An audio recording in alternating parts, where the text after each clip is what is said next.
To be honest, this surmises exactly what I've been thinking about the industry. Go, go, lose brain cells. Go, go, go. Go, go, Ru, go, go, go. Go, go, go. Go, go, in the middle, in the middle. Listen, I'm not here to waste your time, so if you want to just listen to pure opinions about Call of Duty Vanguard, skip to 4 minutes 20.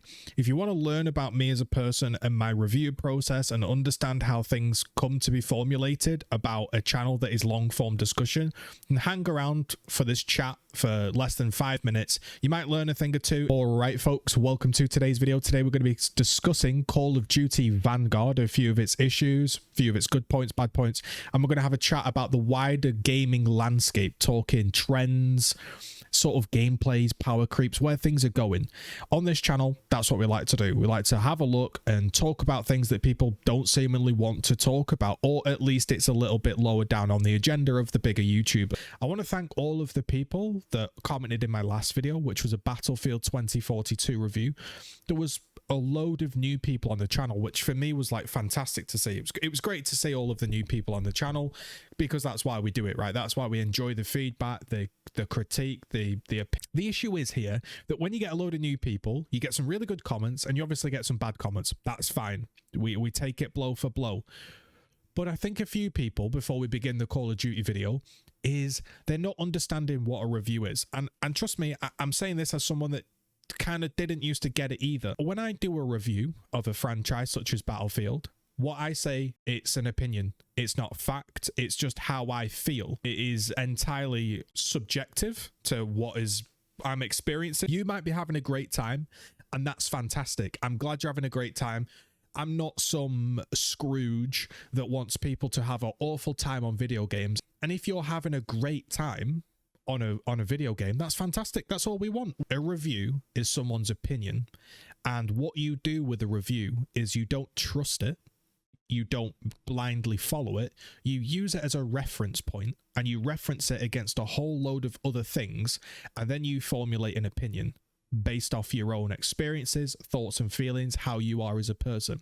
I'll give you an example, okay? The late great Total Biscuit you use it as a reference point. So as you get to know me and my style, you get to have a reference point. Meaning, if you think, right, Total Biscuit doesn't like puzzle games, and then he comes out with a review, a glowing review of a puzzle game, what does that tell you? That tells you that one of two things. The puzzles are absolutely fantastic, and it's such a good game that even somebody that hates puzzle games has come to love it. So as someone that loves puzzle games, you'd be like, you know, I think I'm going to dip my toes in that.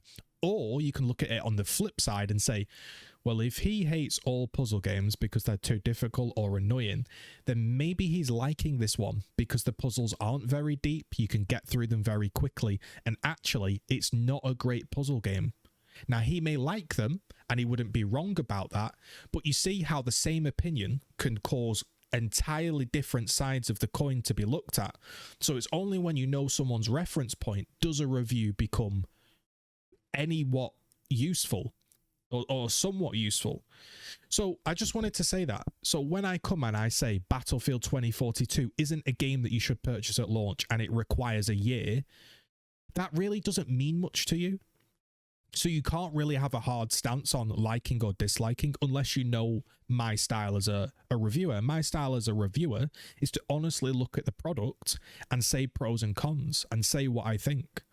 And maybe the mainstream YouTube audience and the algorithmed people, you're not getting that. So you're not seeing that point of view ever. But again, this video and this channel is long form discussion. It's what I enjoy. It's what people like to do. That I have countless people that tell me, hey, I'm on my work break.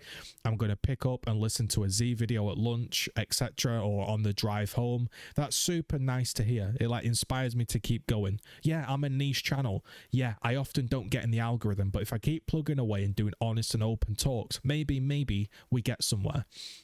So let's get somewhere with this video and let's go to Vanguard. So people have asked me, what do I think about Vanguard? Now, Dr. Disrespect is somebody I really rate as a reviewer, which is strange because he doesn't really review games, right? However, you'll notice that splashed into all of his videos and commentaries and streams is a very honest take. because I think he can do it. Meaning, he's made the money as a game dev. He's now made even more money and stature as a entertainer and player. So he can say things that might get other people in trouble or might cost them a few things. Now, if Dr. Disrespect was never allowed to play COD ever again because his opinions were so heinous about Call of Duty that they stopped him playing it, he could still survive. He could stop streaming tomorrow and still survive and thrive, in fact, with all of his worth and skills and talents that he's learned across the board. So when I hear Dr. Disrespect speak, if I could get my words out, I listen, because I think he's strangely, people seem to think he's like a bit of a jokester. I think he's got some really solid points. And you'll notice something. He quite likes slow games. This is the point I'm going to get to. Dr. Disrespect, although he's all violence, speed, and momentum, you'll actually find deep down he likes the strategy of a game and he likes feeling that he can control the situation. He doesn't like dead silence in Warzone because you can't control the situation. When asked what his favourite battle royale is, was it Apex? Was it Warzone, the game he's been playing for years? No. He said the best battle royale game was PUBG. Because PUBG, if you're a solid player and you're mechanically good and strategy-wise, you can get to that final hill and win almost every single time. That's really not the case in these modern games. So I had a brief look and a brief watch of some beta footage, some actual launch footage of Vanguard, and I've also watched a variety of people of different skills, because I think that's important. If you only watch the best of the best, most games are going to look pretty exciting, right? I've watched people that are playing their very first Vanguard game to experienced pros to streamers, right? And this is what I've come up with, and this is honestly how I feel. And I'm going to play you a clip here from Dr. Disrespect's YouTube channel. Hey, go, go, go, lose brain cells, go, go, go, go, go, go, go, go, go, go, go, go, go, in the middle, fucking go, go, go, go, go. Shit. All right. Yeah. Here we go, go, go, go, go, go, go, go, boom, boom, boom, boom, boom. Shit. Go, go, go, go, go, go, go, go, go. Oh shit, got him. Oh. Go, go, go, go, go,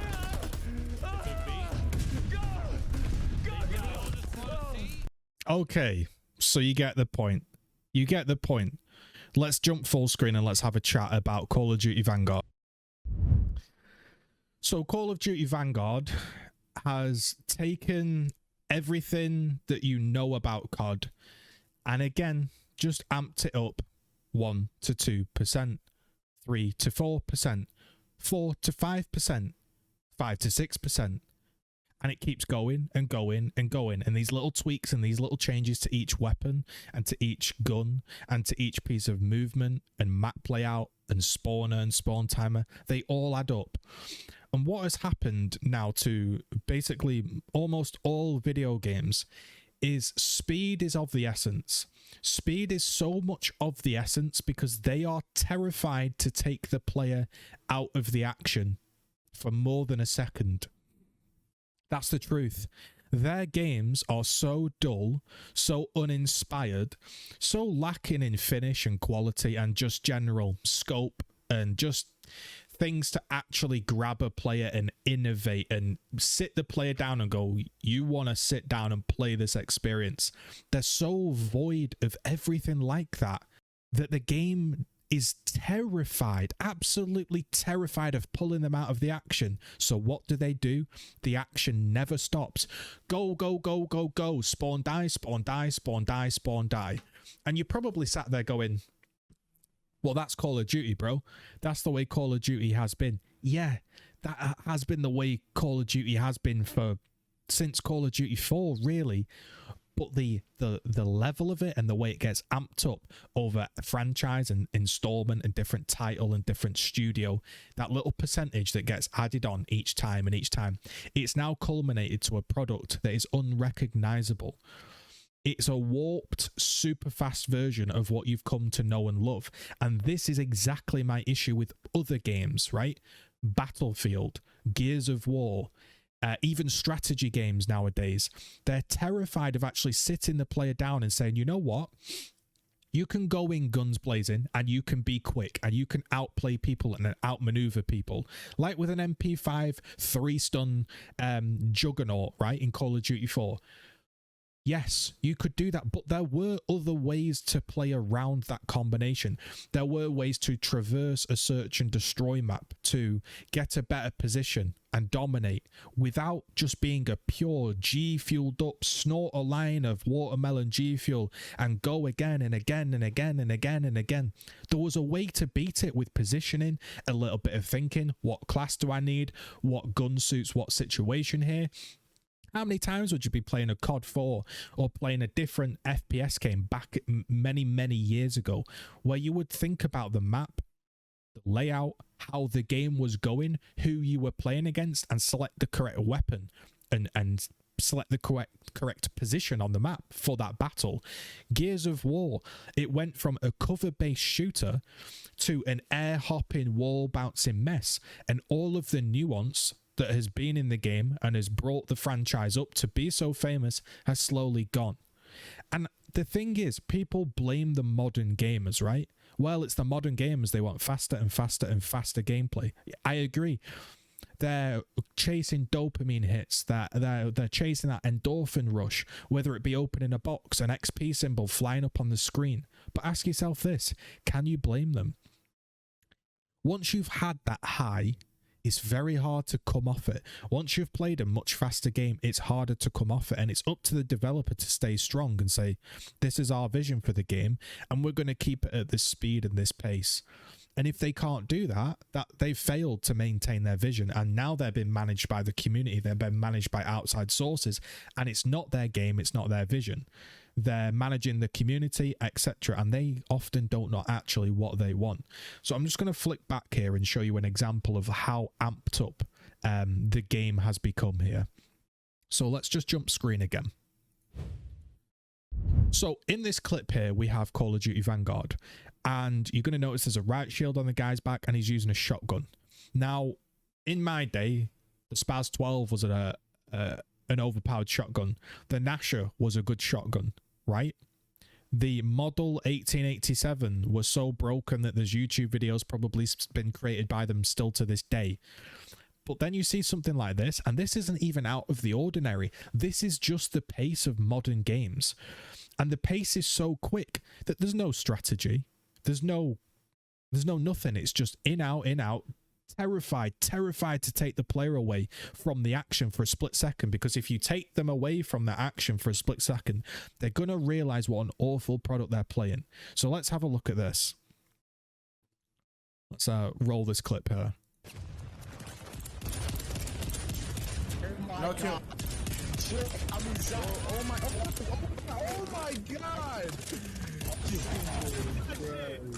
Zach! What the fuck? Zach! Dude, Don't kill this kid. Oh my god. Zach, that was fucking... So there we have it. We have a guy that just got about 40 shotgun kills in about 30 seconds. Now, regardless of what you think about the balance of the game, that's just not an enjoyable experience. But the problem is, once this player has experienced this rush, they're not going to want to slow it down. They're not going to want to experience anything slower than this or anything worse. Once they've got 30 kills in 30 seconds, they'll always be chasing that high. And this is the problem where the developers, they don't seem to care about the quality of their game, because, look, any amount of testing going into this game, you can't have a shotgun where you can run through somebody and do this and have a spawn system where he's just wiped the entire world out, and within a millisecond he's refighting people in front and behind of him, and you just can't tell what's going on. Everything's spawning, and it's just a giant clusterfuck, and it's not enjoyable for most people. This is the issue. This is the issue with the games these days. So let's jump full screen. So you've seen a couple situations here form where the game is just becoming faster and faster and faster and faster, and it becomes more and more difficult to play with a little bit of strategy. Look, I'm not asking for the game to be slow, and I'm not asking for AAA games to be painfully slow, but there just becomes a point where it's gone. And I think a lot of people are getting to this breaking point with multiplayer games in particular, because single player games, you can play how you want. If the shotgun shoots at 100 miles an hour, but you want to plod through and shoot it slowly, you can do. When you're playing against other people that are trying to be the best and be esports and stream and all of this stuff, they've got .live in the clan tags, right? .twitch, .ttv, and they're all trying to become the next best gamer. If you can't beat them, you've got to join them. And once somebody's seen this clip, 2.3 million people have seen this clip. Once somebody's seen that clip, they will be using that same class and that same shotgun.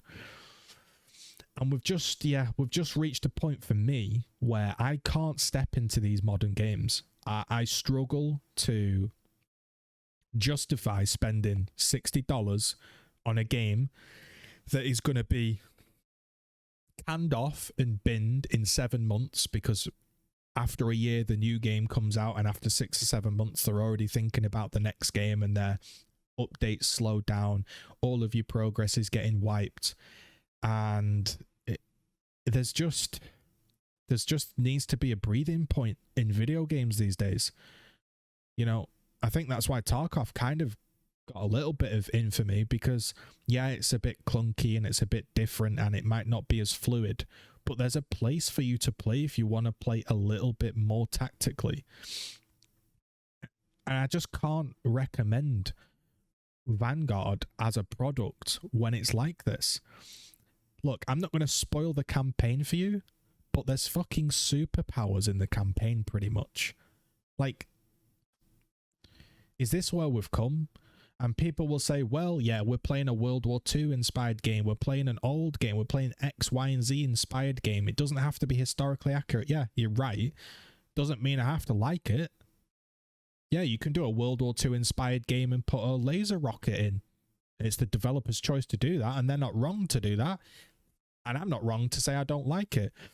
But when I see people sprinting round, and the main thing is it's not just this shotgun clip, because any game can have a moment where you spray a team down and you get a load of kills. I'm not naive to that point. But this is happening more and more and more. And again, I keep reiterating the point. The speed of these games, the map layouts, all of the things that used to make an FPS great. So when you think of like a Doom Eternal, you think about how the enemies spawn, how the map is built in a way that you traverse it in a way that flows well. You talk about old games, the main thing you think about when you think about an old game is the maps, is the way things were placed and the way things interacted with each other. Battlefield Bad Company 2. Oh, I love the way this Barrett 50 cal would take down this tank or would blow up this wall, and I loved the way it fell. Oh, wow. God, I really remember that map, Fuel Depot, or I remember that map, Canals, or, you know, oh, I remember whatever map it may be from an older game, right? You remember it because the way it played out. Whereas the new games these days, they all play out the same. That's how they do it, you'll notice, because as a game becomes faster and faster and faster and faster, little things don't matter. Having your character shimmy and fake one way and making him go the other way, it doesn't matter if everyone's running at light speed. The map doesn't matter if you're going to kill everybody instantly and respawn instantly and run so fast with tactical sprint and all of these sprint options. The map layout doesn't matter. The position you hold doesn't matter, because you can sprint, slide, cancel, do all of this stuff to negate it. So it just becomes a big reaction fest. And that gets tiresome after a while. You can go on it and enjoy it for a little bit, but the days of massively long play sessions of a Call of Duty or a modern FPS game, I think, are waning. You can tell me I'm wrong, and you can say I sit down and play modern FPS games for 3 to 4 hours at a time, and I play them but for me, the time you sit down and play an FPS game for again, that extended period of time in an evening is definitely disappearing and waning. I just think that an FPS was built on maps, movement, and little intricacies. Like I've said, if you were playing Call of Duty 4 Pro Mod, and you might fake a bomb plant, and you might see somebody duck left, which makes you duck right, and he knows you're going to duck right, so he goes left again, and you can see him fake an animation, and there's an extended gunfight happening. When you win that fight, whoa, you feel great. You don't feel great in these modern games because the gunfights are just over. You're either dead or they're dead. There's no fight. There's no combat. Because an FPS game, although it is boom, shoot the guy, they die, there's normally an element of combat. For me, when I play these modern titles, there's no combat. There's no combat. You're basically playing an aim simulator. You sprint as fast as you can, and if you can flick the targets as fast as you can, you're gonna get the most points. It doesn't matter if somebody knows the map well, or they've got a really sick combination where, like, well, yeah, I'm playing on a wasteland, and with my thermal cold-blooded, I'm going to sit back and I'm going to pick people off, and I might not get as many kills in a quick succession, but I'm going to ramp up to my kill streaks. I'm going to ramp up to this. I'm going to slowly take control of an area. Once I've got the area, I'm going to shift around the map and control. Nah, it's not like that. It's just boom, sprint, kill 4 people, die. Boom, sprint, die. Oh, this time I got 2 people. This time I got 1 person. And the whole meme of spawn, die, Call of Duty, it really has become true. So when the user asked me, what do I think of Call of Duty Vanguard? That's what I think. I'm finding it very difficult to play FPS games in general, specifically multiplayer games, because it's like they've just got the dial, they've got all of the components of whatever made their franchise good, and just turned the dial up a lot and been like, hey guys, there's loads of stuff in this game and it's really fast and there's loads of action, enjoy it. And it makes a great trailer and it makes a great promo and it makes for some great clips, but it doesn't make for sustained enjoyment. Ask yourself this, right? People to this day are still playing Call of Duty Pro Mod. They're still playing Gears of War 1. They're still playing Modern Warfare 2 probably. They're still talking about SOCOM, right? They're still talking about these legendary franchises, Quakes, right? Do you think in 10, 15 years' time, people will be saying, you know what? I really miss Call of Duty Vanguard. Like, what an age-defining, genre-defining game that will be. No, because that's not the way they're built. They're built for quick endorphin rushes to get your money and then piss off and make the next one. So those are some real thoughts about the industry, FPS multiplayer games, Call of Duty Vanguard, etc. And let me know what you think, because I've rambled there for quite a while. Hopefully you're still with me. Leave a comment, subscribe. 87% of you are not subscribed, and boy, I'd like to get to 12k. So tell your mother, tell your sister, tell your brother, tell your dog, whoever, to subscribe.